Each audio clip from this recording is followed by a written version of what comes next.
c'est Rosedale. C'est un groupe qui existe depuis maintenant 5 ans. C'est ça. C'est ça. Et donc Charlie Faber, le guitariste. Et moi, c'est Amandine Rose, la chanteuse. Voilà. Crawling, fighting, failing and keeping and trying, waiting. Alors, le S de Rosedale a disparu. Il faut savoir qu'à la base, on a appelé le groupe Rosedale pour avoir un lien avec le nom de famille d'Amandine, Rose. Et Rosedale, dans la légende, c'est là-bas que Robert Johnson aurait vendu son âme au diable en échange de la gloire. Et voilà, c'était du coup une belle référence à nos influences blues et rock, parce que c'est une ville très citée voilà, dans les classiques rock. Et le nom étant celui d'une ville, le nom existait forcément ailleurs. Et pour cet album qui est unique pour nous, on voulait un nom unique. Et donc on s'est dit on va faire ce que personne ne fait, on va changer de nom. Mais ça va, on a juste changé une lettre au final. C'est ça. Mais du coup, ouais, c'est vrai que là c'est unique pour le coup, Rosedale, plein Z, et puis voilà. And crawl to a new frontier.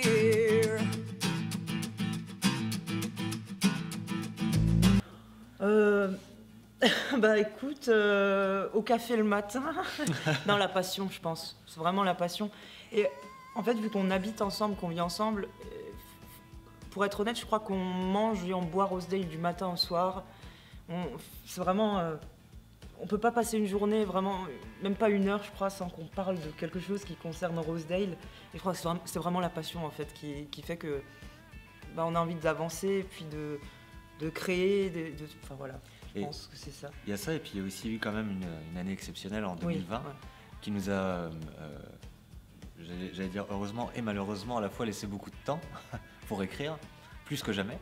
Et voilà, il fallait absolument tirer quelque chose de positif de cette expérience ultra négative à la base, quoi.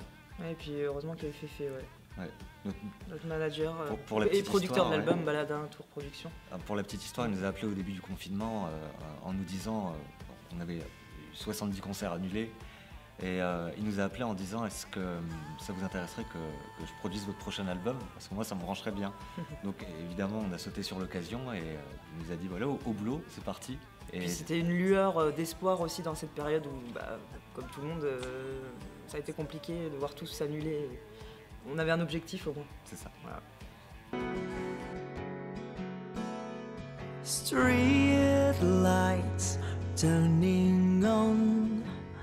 I wanna dream you. Et en fait, les gens sont vraiment notre carburant, quoi. C'est l'échange qu'on a avec eux, c'est une énergie qui nous rend au centuple. On a eu des moments, hein, surtout au début. Il y a eu des moments durs, mais grâce à Internet, quand même, ouais. même si le streaming, c'est pas l'idéal, nous, c'est pas ce qu'on veut faire de notre vie, du streaming. Heureusement qu'il y avait cette façon d'échanger quand même pour avoir un lien avec les gens. Mais vivement que ça reprenne. Mais non, je crois qu'on a eu les deux mix, en fait. On a eu des petits moments où, franchement, on s'est dit, ça commence à être long. Moralement, ça devient difficile. Mais heureusement, on a eu ces petits moments où, par exemple, quand on s'est retrouvés au studio pour enregistrer, d'un coup, c'était une semaine magique, quoi, où on retrouve les copains, où on retrouve l'ambiance musique. Et le puis fait de jouer on en se groupe rebooste, aussi. quoi. Ouais. Et pendant tout le début du confinement, on avait fait, on appelait ça le Pandésique Festival. Et on faisait une demi-heure en live chaque soir. On a fait ça pendant quand même un bout de temps, parce qu'on apprenait 5 nouveaux morceaux par jour qu'on jouait le soir même. Et du coup, on a appris plus de 120 morceaux, quoi.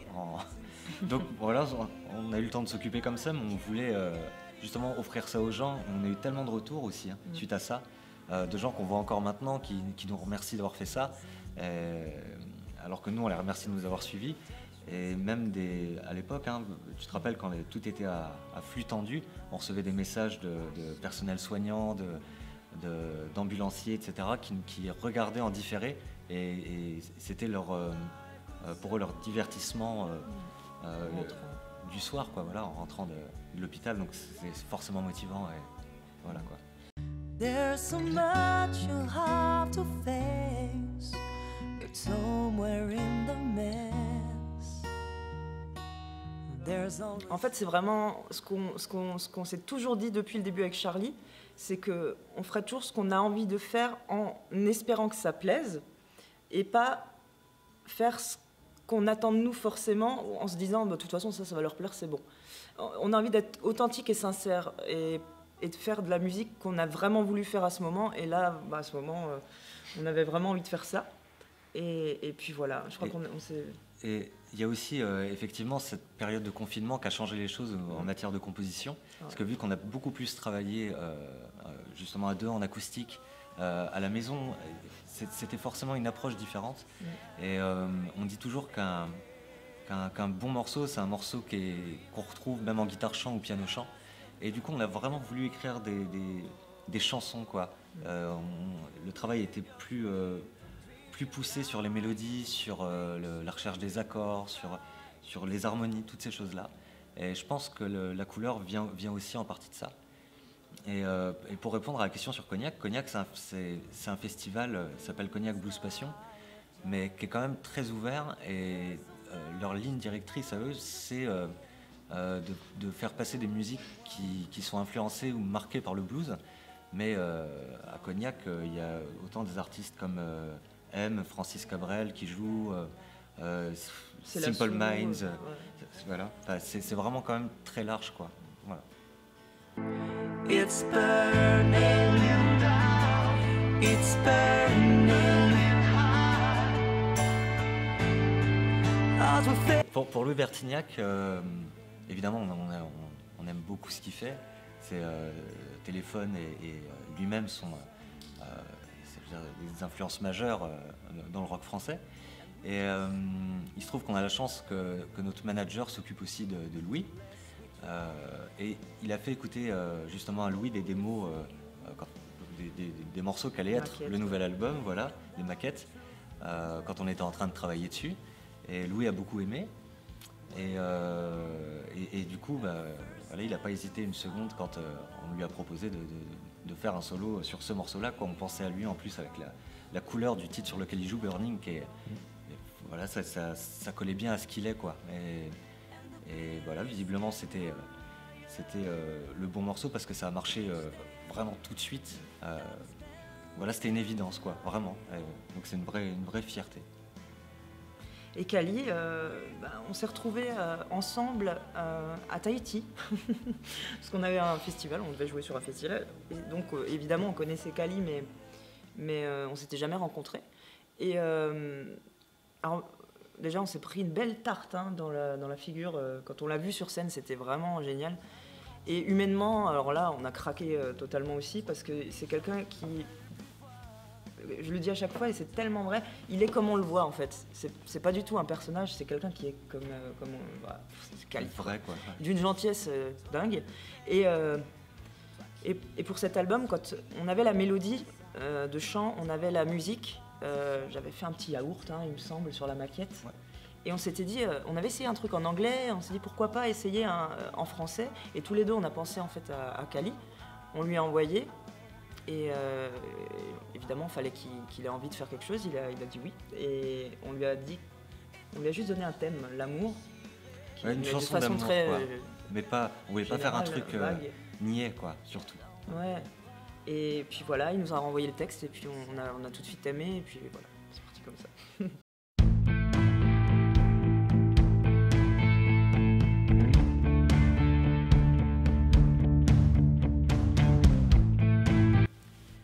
En fait, on a beaucoup échangé avec notre manager justement sur l'idée, sur ce que ça pourrait être.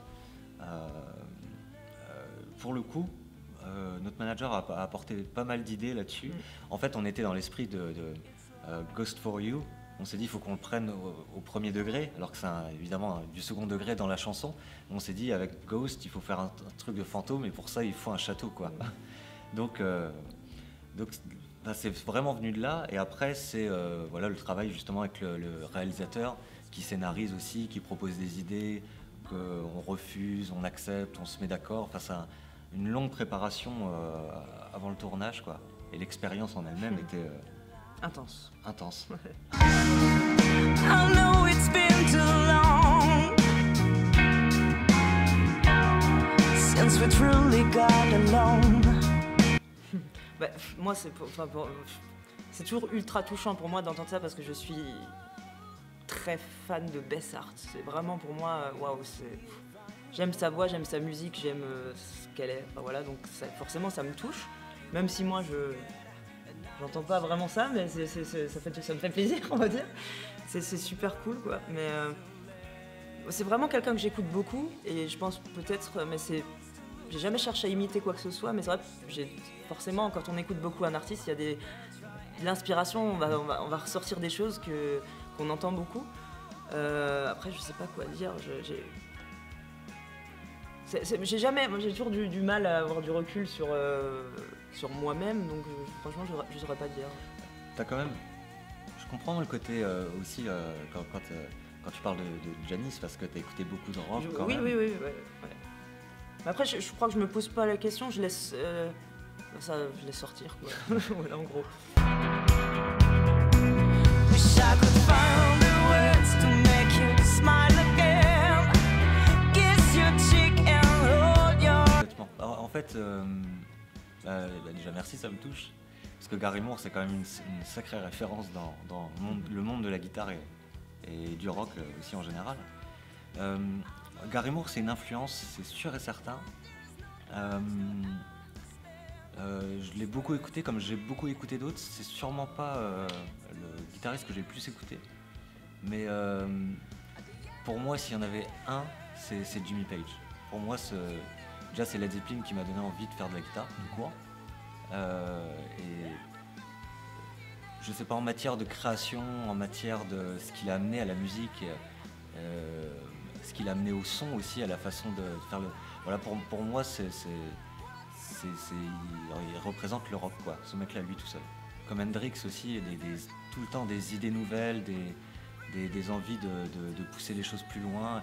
Et c'est justement, tu vois, quand tu parlais du changement de style, alors on se compare évidemment pas à qui que ce soit de ce que je viens de citer, mais moi je sais que c'est toujours quelque chose que j'ai admiré, par exemple en écoutant Led Zeppelin, de pas entendre toujours le même album, mais d'entendre un groupe qui évolue, qui surprend, qui propose des choses. Et à notre manière, c'est aussi ce qu'on avait envie de faire avec ce nouvel album, parce que il aurait été facile justement de sortir un énième album de blues rock. On aurait pu en faire 4, 5, 10 comme ça, et s'assurer entre guillemets que ça plaise aux gens parce que c'était attendu. Mais moi j'ai toujours aimé les artistes qui n'ont pas peur de prendre des risques et qui n'ont pas peur d'assumer ce qu'ils ont envie de faire. Et nous on avait envie d'assumer ce qu'on avait envie de faire, quoi. Voilà.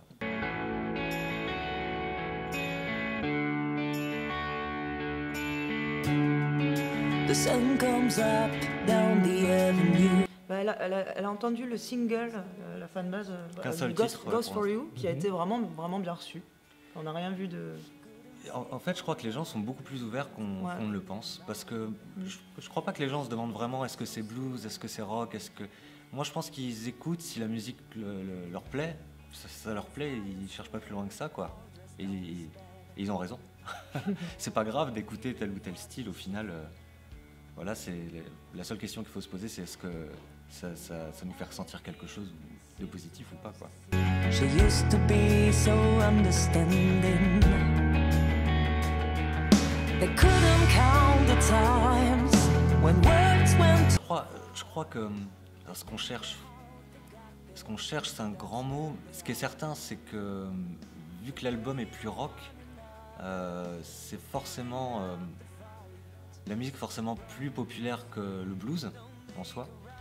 Donc nous on serait pas contre d'avoir un public plus large, parce que c'est ce que cherchent tous les artistes. Avoir un public plus large sans justement vendre notre âme au diable.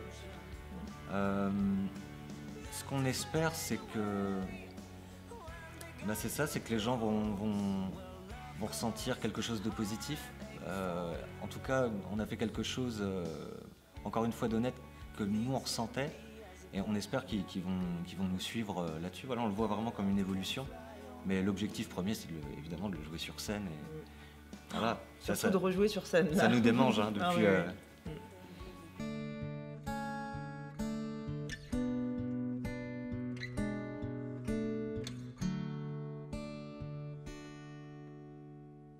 C'est vrai, Bonamassa, c'est un mec qui est très prolifique, donc j'écoute régulièrement, voilà, souvent des nouveaux trucs, mais c'est dur à dire. En ce moment, je reviens un peu sur certains basiques. J'écoute du YouTube. Ça m'amuse bien. Ouais, j'écoute beaucoup Oasis aussi en ce moment, que j'ai écouté très longtemps et puis après plus pendant très longtemps parce que on oublie, on écoute d'autres choses. Et en ce moment, je réécoute ça beaucoup. Voilà.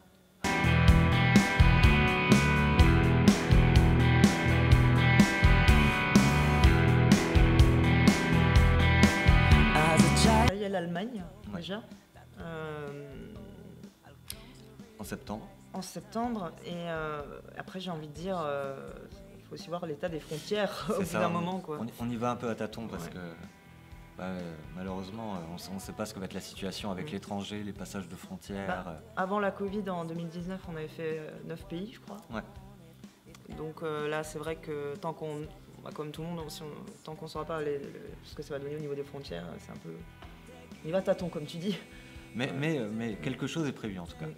Il y en a certains, après la situation est vraiment compliquée parce qu'il y a beaucoup de festivals et même de salles qui depuis 2 ans font que reporter leur programmation. Mais effectivement, on a de la chance d'avoir des demandes, ce qui est toujours super positif, surtout pour de pouvoir voir se projeter un peu, quoi. C'est ce qui manque depuis 2020.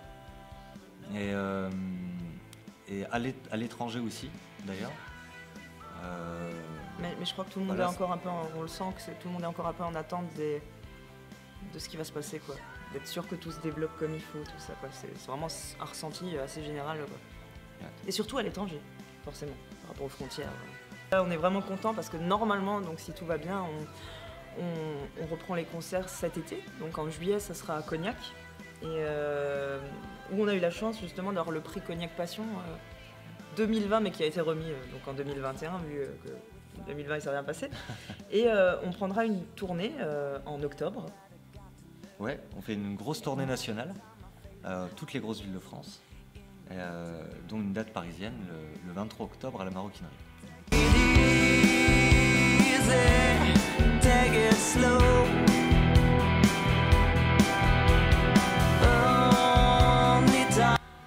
Eh bien, pour le mot de la fin, moi je dirais ciao 2020, à jamais, adieu, au revoir, on se verra plus. Ah non, il y a des bonnes Et- nouvelles quand même. En 2020, Oui. on a enregistré notre Non, on se album. comprend.